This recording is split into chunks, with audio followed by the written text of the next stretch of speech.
Hey everybody, coming at you from my backyard with a semi-exciting video. Now, last time that I was up at Smoky Mountain Knife Works, I was looking around at all the axes on the wall, and I gotta say, I was kind of disappointed because I went up there to look at the Condor axes and they only had 2 axes. And they had a few council tool axes, and just the wall was kind of bare. And they didn't have many in boxes. I was very surprised. So the axe I went to look for, they didn't have. They had a few Grands Fours, a few Wetterlings. They had the council tools. Well, then off to the side, I saw these cool looking little bitty backpacking style axes.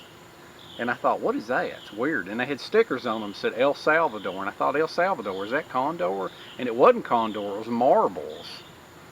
Anyway, they had 2 marbles up there, and I didn't know that these things even existed. I thought marbles just had those old weird orange handled looking things. Well, anyway, they had a row of these up here. The marbles 704 and 703.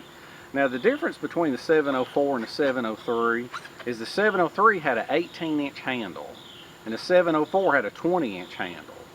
And I thought, well, that's something else. I said, that's pretty neat. And I tried researching what the head weighs, and I don't know what the head weighs. But it is a Hudson Bay pattern, and I love Hudson Bay pattern for backpacking axes because they're so much smaller here, but the bit part, where the bevel is so much bigger. And just a little terminology, this is the toe, this is the heel. As it comes down, this is called the beard. This is the bevel, or the bit. The back of it is the pole. The hole is the eye of the axe. The handle is actually called the haft. And down on the bottom of the handle, I think that's called the knob. And somewhere I had heard that if you have a bulge up here, that's called the bulb, where you can hold on to it for carving. But anyway, enough of the terminology. But anyway, yes, it's a Dayton pattern. And it's a funny thing, whenever I buy an axe, I don't never order one. I get one in person, because I want the grain to be in line with the head. You don't want it going this way, because if the grain is 90 degrees to the head, as you're cutting, if you hit something with it, it tends to break a lot quicker. So you'll want the grain going this way. It's a lot harder to break. So I had the employee there pull one off the wall, and I was looking at it, and I looked at the 703 first. And then I asked, I said, what's the difference in the 703 and the 704? And they didn't have a clue. And I said, well, hand me one of them. And so I held the two up against each other, and it turns out, that's when I found out later on, that the 703 is an 18-inch haft and the 704 is a 20-inch haft. Now, the 18-inch was 20 bucks. Yeah, $20.99, which is pretty cheap. And the one that was just 2 inches longer, the 20-inch, was $23.99. I thought that's ridiculously reasonable for a axe with a American hickory handle made in El Salvador. And as soon as it said El Salvador, I thought it was the same factory that made the Condors. And I heard a rumor that it's the same factory that the Imacasa blades are made in. Not real sure, can't verify that. Well, anyway, they got to pulling them out of the boxes, and I was looking at the grain of the handles, and some handles were an inch shorter, some 2 inches longer. Some of the 704s were 18-inch. Some of the 703s were like 16-inch. I mean, the handles were just all over the place. So this is actually 20-inch. So I actually grabbed this one because the grain is going in the proper direction. But anyway, I think this is a real neat little handle, because sometimes the heads are too big, sometimes they're too small. Sometimes the hafts are too long. Sometimes the head is not in line with the handle. But I like this little axe. I bought it, and incidentally, I was shocked. Most of the time, you're not going to get a real good deal at Smoky Mountain Knife Works. But the axes, the 18-inch that was 20 bucks, is actually $39 on Amazon. I couldn't believe it.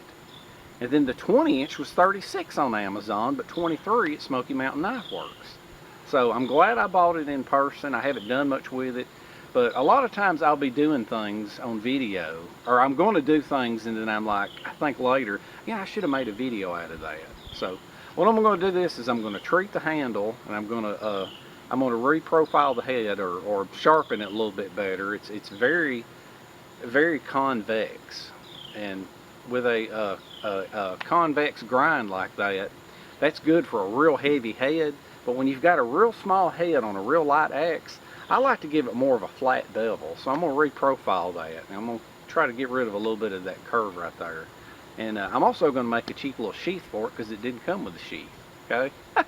So I have rambled on for 5 minutes, and what I'm going to do, first off, I'm going to try to make a real cheap sheath for it, and then we'll move on from there. All right, now we're in the house. We're sitting in the basement on the floor on the dirty carpet right near the sewing machine. Now, first step up is I want to try to make a sheath for this thing.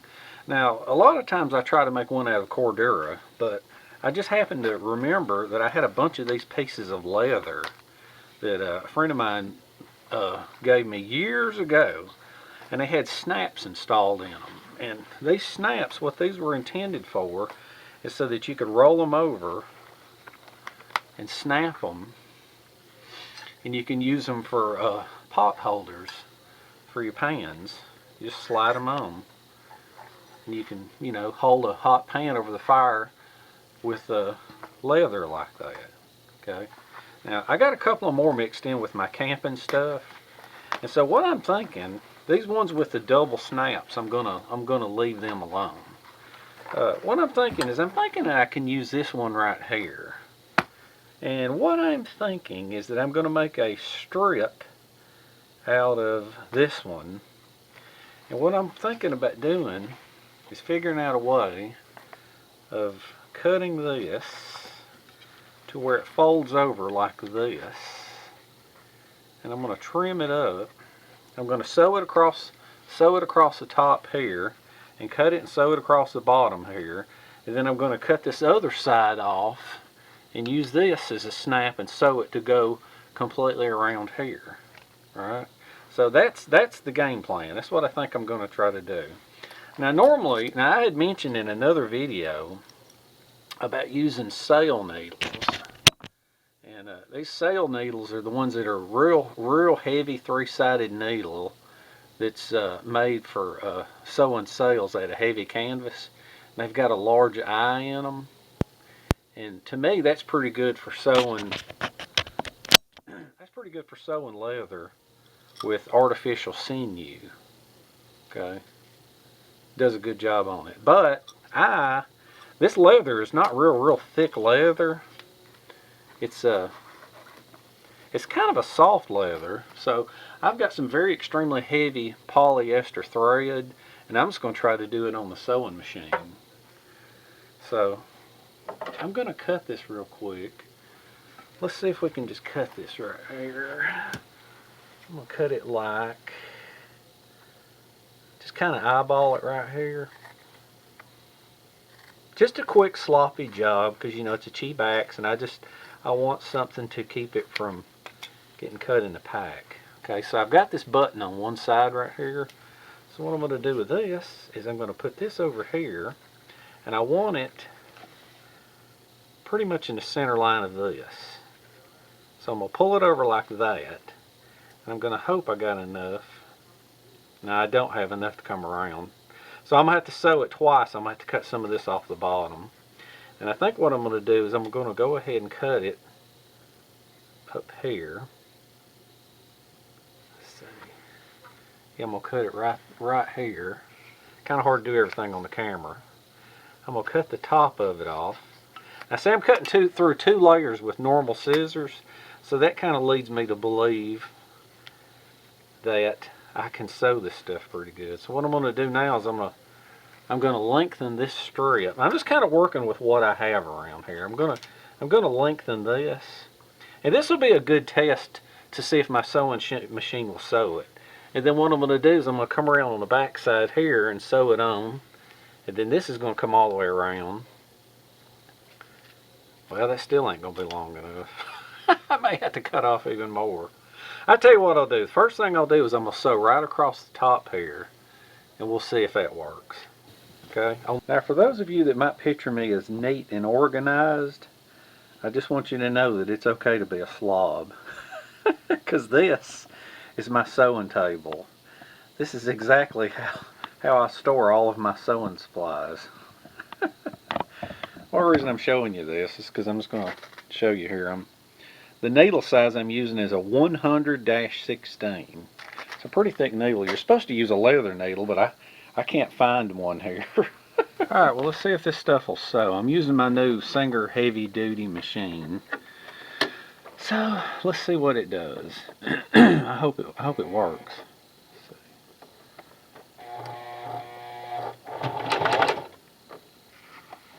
It's not pushing it through.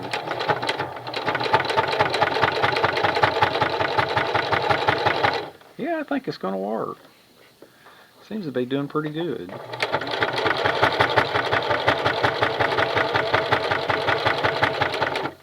Alright. Let's see. Yeah, it seemed to sew it pretty good. Cut this off. Yeah, I think that's going to work pretty good. Let's see here a minute. Grab the old axe head. Yeah, that'll work. Like I always say, I ain't trying to win a beauty contest. Now I just got to cut this off somewheres down at the bottom, about right there. Alright. I think it's going to work. Let's cut this off. So what I have now here is a little pouch. And I'm probably going to put a plastic lining in it. That's something I'll show you in a minute. And there you go. That fits, and what I'm going to do now is I'm going to take all them scrap pieces and I'm going to sew them together. Let's see. This will be the snap. And then I'm going to sew this to this other piece that goes around to the back side. And then I'm going to put an extra piece in the back for strength to keep it from wearing out on these corners, and it'll also be how I tie these two together. Alright, now I have these two pieces here sewn together. So I have a nice long strap here. Okay, just making do with what I have. So what I'm going to do now is I'm going to take an extra piece of leather and sew it right in the middle here, so that not only will it give it extra strength, but it'll give it kind of a padding so that when it wraps around the back of the axe, it won't wear out as quick on the corners. Okay, so I sew that on. Alright. Got that part done. This also answers the question I was asked before about my sewing machine, if it would sew leather or not.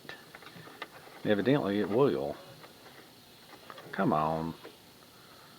It won't sew that real heavy leather, but it'll definitely sew this.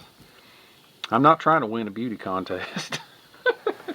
Now, like I said, I'm not trying to win a beauty contest or anything. I'm just making a sheath for a $23 axe. And it's going to get dirty, it's going to get muddy, it's going to get screwed up. So what I'm going to do is I'm going to test this out by sliding this on here and putting this on. Come around here, and that happens to land just perfectly on the pole of the axe. And if I come around to here, alright, that thing is going to overhang just a little bit, so what I'm wanting it to do is stretch a little. So I'm going to bring this thing over to about right there. And then I'm going to sew this part on, and as far as I'm concerned, this will be done. Well, except for the little liner that I'm going to put in. Alright. I think it is done. I have successfully sewn it onto the back. So let's see how it fits. Alright, let's see how it works. In camera. I'll slide it on. Pull this around. And there it goes. Neat, cheap little leather sheath. Just made pretty quick. Now, me being the cheapskate that I am, I always keep this all these heavy plastic containers that things come in. Like this, a BB gun came in this one. This one, a axe puck came in. You know, I have a whole box that I keep full of this stuff right here. I keep it in a whole sleeping bag box. And so what I'm going to do with this stuff is I picked out a piece that's pretty thick. And you see, this stuff, it just winds up in the dump anyway. So what I'm going to do is I'm going to cut out a piece and fold it over, and I'm going to slide it inside this. And I think I can get it out of this one right here. And it's just going to have added protection to keep this from getting cut. Okay? So, and it also, the oil from the axe, if I want to keep it oiled, it'll absorb into this pouch and possibly get on something. But the oil can be inside this plastic part, and it won't get in there. All right, I cut out a piece of plastic and I bent it. Okay, so what I'm going to do now is I'm going to cut it. Let's see. Cut it right here. I'll measure, cut it about right here, and then we'll see if it fits in. If it don't, I can trim it. You can always put a little bit of glue on here. Let's see if I can wedge this piece up inside here.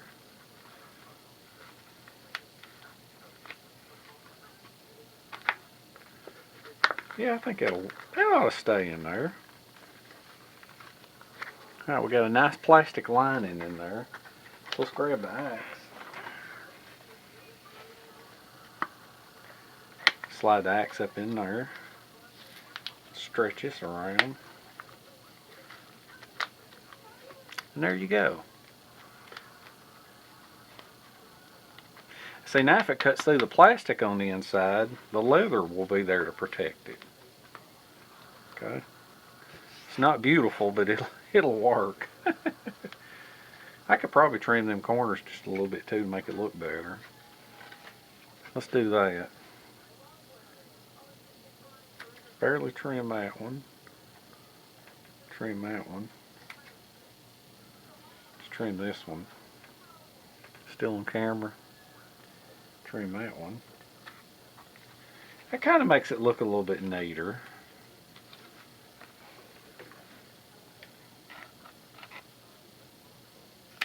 There you go. I kind of like the look of that better. See, that'll work. It's no problem. Alright, and that's how you make a quick, junky little sheath. The sheath part done now, the leather sheath covering. So the next step, what I'm going to do is, thankfully this has no kind of clear finish on it. I don't like them clear finishes because they make it to where you have to grip it even harder because it'll slip out of your hands. But the wood does need some kind of treatment. Now luckily what this is here is it's just pure American hickory. So what I'm going to do is I'm going to take a little sandpaper and I'm just going to kind of scuff it up a little bit. And like out here on the end where it's real rough, I'm going to try to sand it just a little bit smoother. Now some people use a mixture of tung oil and citrus oil, which is good, but I'm not because I don't have any. But the second best thing is boiled linseed oil. Okay. I don't know about raw linseed oil. I've never used it, but I've always used the boiled linseed oil. That's some good stuff right there. And you can apply it with a rag or you can apply it with one of these El Cheapo brushes here. So what I'm going to do is I'm just going to kind of scuff around on this a little bit more. And then I'm going to put a coating of that on. And then I'm going to let it set for like 24 hours or longer. Usually during the summer it'll dry pretty good in like 24 hours. The winter time takes like 3 days. So let's see. I've got my boiled linseed oil here and I've just got a little cap. Just a little paint cap. And it really doesn't take much. So what I'm going to do is just pour a little bit in this cap. Right in the center. Close that up. And I'm going to take some here. And I'm going to dab a little bit right here on the eye. And like I said, it really doesn't take much. Because it's just, this is an oil that you're soaking in. Nice and shiny protectant. And that's all you do, is you just rub it down. As you can see, it doesn't take much. I'm just rubbing. I'm doing the whole side right here. And see, when I come back out here in 24 hours, if it's not completely dry, then all I got to do is, all I'll have to do is rub it down with a towel, paper towel or something, or a rag, and get the excessive off of it. But this should keep it, this should protect it, and it'll make it easier to use. Let's see, a little bit more on this side. See, I wound up with just the right amount.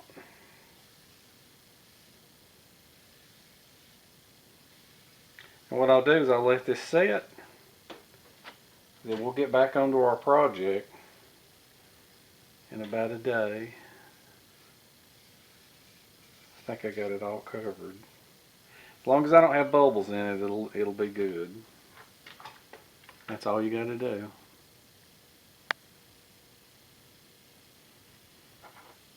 So here we are 3 days later, and I've got the axe that's been sitting up here upright just like this. Okay. It's mostly dry, and if it ever doesn't completely dry, you'll want to wipe the stickiness off with a towel or rag or paper towel or something. And I haven't got much off of this. Now, if this had just been 1 day, I think I would have gotten a lot of the stickiness off of this thing. But it's soaked in pretty good right there. Now, a couple of words on the boiled linseed oil. If you sand the wood and it's bare wood and you use boiled linseed oil, it should dry in about a day or two. Okay. And what you want to do is you want to put it on in light coats. Now, if you have something like, say, any of your wood-handled knives and axes and things can be coated. But let's say, for example, that you have a knife that you're going to coat. Okay. Some people think that they're tempted to take this and dip it into the boiled linseed oil and leave it and let it soak. Don't ever do that, never, because it'll take about a year for it to dry. Because it'll soak through, the linseed oil will soak through the wood.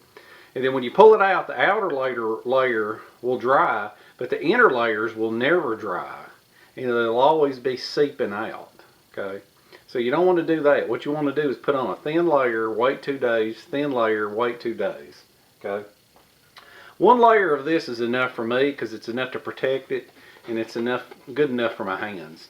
Now, raw linseed oil contains no drying agents. So if you ever use raw linseed oil, you need to add like some acetone or some kind of a drying agent. I think there's some stuff called Japan dryer, I think, but you have to add that. Boiled linseed oil, you wipe it on thin coat, that's it, it dries, you're done. All right. So now the final step, what I'm going to do to this axe is we're going to work on the edge just a little bit. Reprofiling the edge, most axes will come with a convex edge to where it's ground kind of over like this. All right. Now, my thoughts, my opinions, is if you have an axe head that is over like 2 pounds, I think this is like 3.5 pounds. Yeah, this is a 3.5 pound sager. If you have a big heavy axe head, it's good to have that convex edge on it. And I think it's weird, some hatchets even have huge heads on them. This is 2 pound. If you have something that's 2 pound or over, a convex edge is okay with me. But this is about 1.5 pounds or 1.75 pounds. You can see the difference. And then the handles, there's a huge difference in the handles. Okay, but with really small heads, I like a flat bevel because you don't have the weight behind it, and it's got a little bit of length to it, but not full length. But I'm going to reprofile this and kind of put a flat bevel because, like I said, I don't know what y'all think, but to me it's just a personal opinion. The smaller, lightweight heads, to me, they just do better. So we're going to clamp it to the bench, and I'm going to put some flats on it. Alright, so what I'm going to do is I'm going to clamp this thing down with a C-clamp to my bench here. Now, some people may be tempted to take an axe to a bench grinder, but that's not a good idea because you can get out of control quick with a bench grinder, okay? And another thing is you're going to put way too much heat into this and you're going to mess up the temper. So your best bet is to use a file. Okay, I'm going to start out with a coarse one, then maybe finish with a fine one. But what you want to do is how this has got that rounded off part. What I'm going to do is I'm just going to kind of work my way through here, and I'm going to thin it out. Especially up here at the top. Now I'm putting pressure on the file as I'm pushing, and I'm kind of lightly dragging it back. I'm not putting a bunch of pressure on it on the way back. And it ain't going to take much.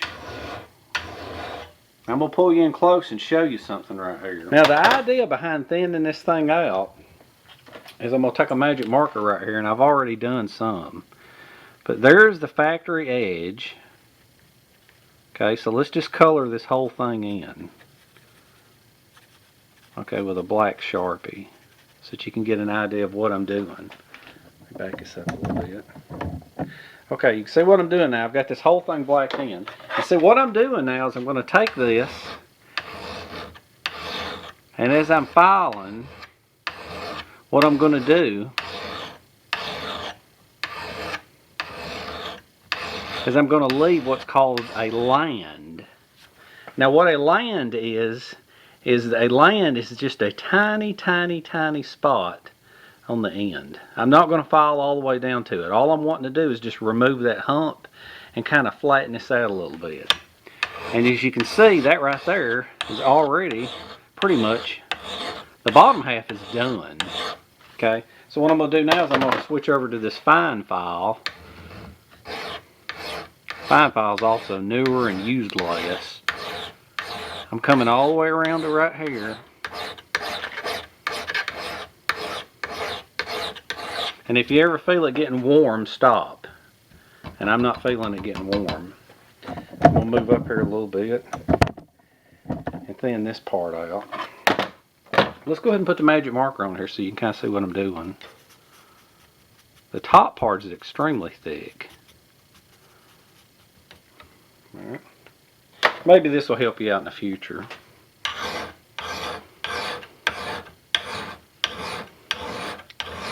So I can feel that it's taking a, there it goes. I was putting a lot more pressure up on the top part.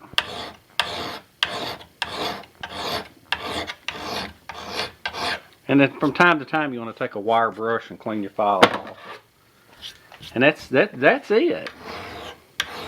I'll flip over and do the other side off camera, and then I'll take a stone to it, and that is basically how you thin out and a lightweight axe and put a bevel on it.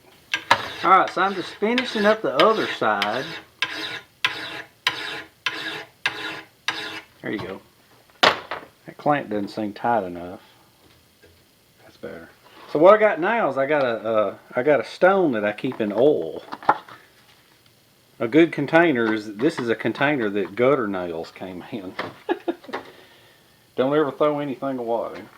Now, wait a minute, let's use this other one. I don't want to use that one. This one has a thinner oil.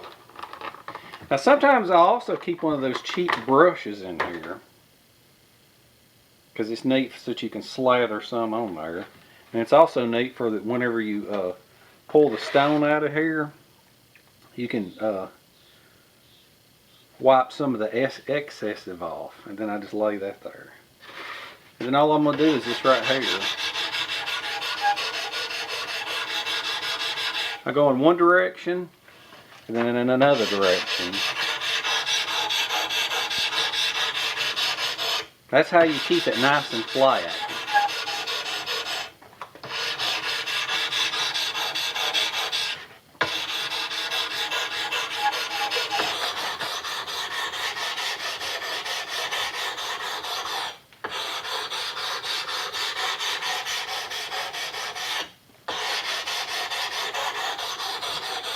Alright, let's see what we got here now. Let me wipe it off.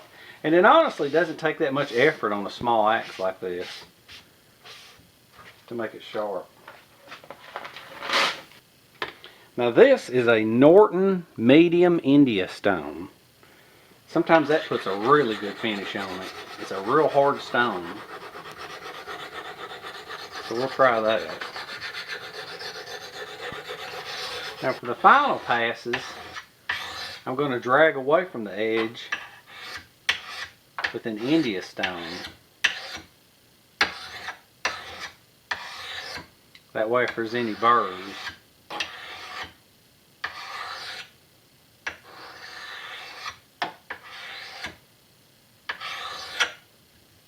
Feels good to me. Alright. Let's go out and chop something now. Don't want to get a bunch of stuff all over my handle.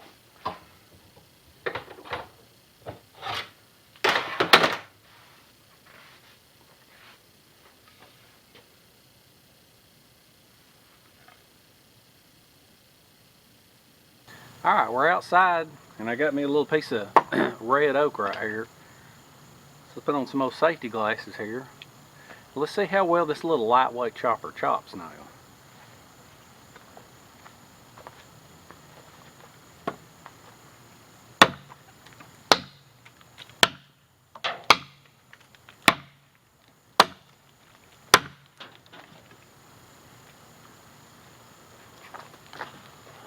Not bad at all.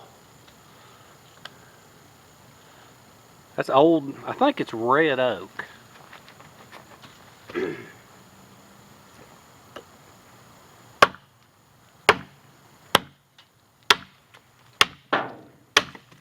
Alright.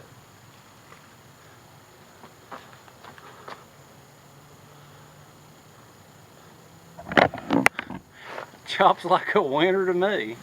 Now I'm doing this one-handed, so I think under the right circumstances, if I had to, there's enough length here that I could use two handles.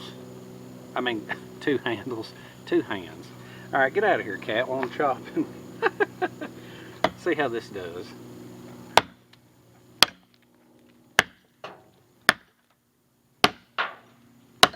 Man, that's awesome. And that's some pretty hard oak. Flip it over and hit the other side.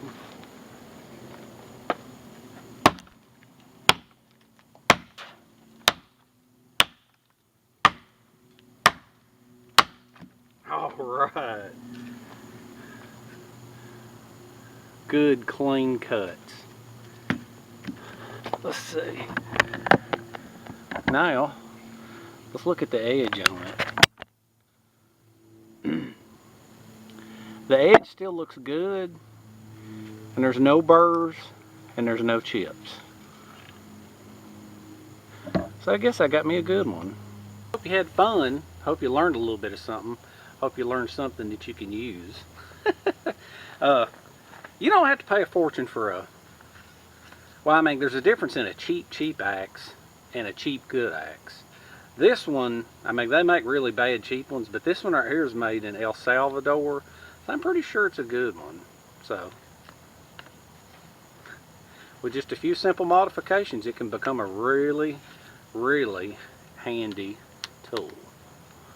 That thing is ready to attach to the back of my pack now.